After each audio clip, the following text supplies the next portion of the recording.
Heute zeigen wir euch, wie wir Hochbeete und Gewächshäuser bauen. Los geht's!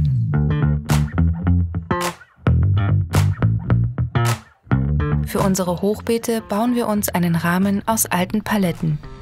Die Paletten werden miteinander verschraubt und innen mit Folie ausgekleidet. Unten ins Hochbeet kommt grobes Naturmaterial, wie zum Beispiel Hölzer und Laub. Am besten schneidet ihr alles grob zurecht und legt es bis zu einer Höhe von 50 cm ins Hochbeet.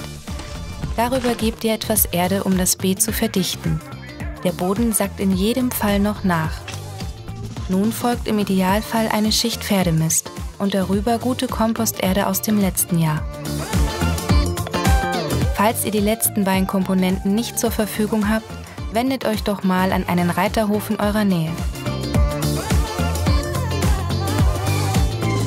In der Mitte des Hochbeetes gibt es wieder einen Eimer mit Löchern für Würmer. Hier könnt ihr eure Essensabfälle entsorgen. Würmer sind überhaupt das Wichtigste bei Hochbeeten, da sie den Boden auflockern und die Essensabfälle zu neuer Erde umwandeln.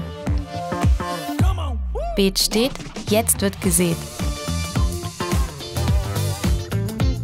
Nach der Aussaat deckt ihr die Beete am besten mit Stroh ab. Täglich wässern und schon läuft die Nummer. Hochbeete fertig.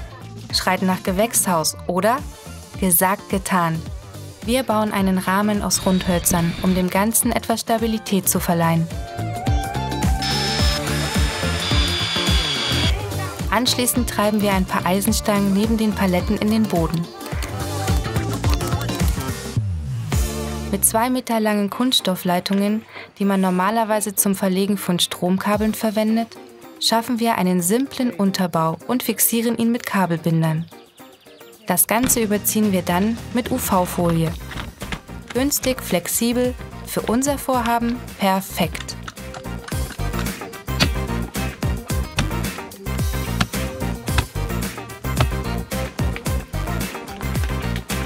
In nur wenigen Wochen wächst hier ein regelrechter Dschungel aus verschiedensten Pflanzen.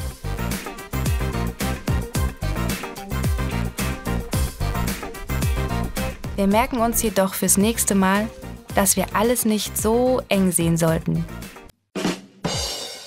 Das war's für heute. Vielen Dank fürs Zusehen.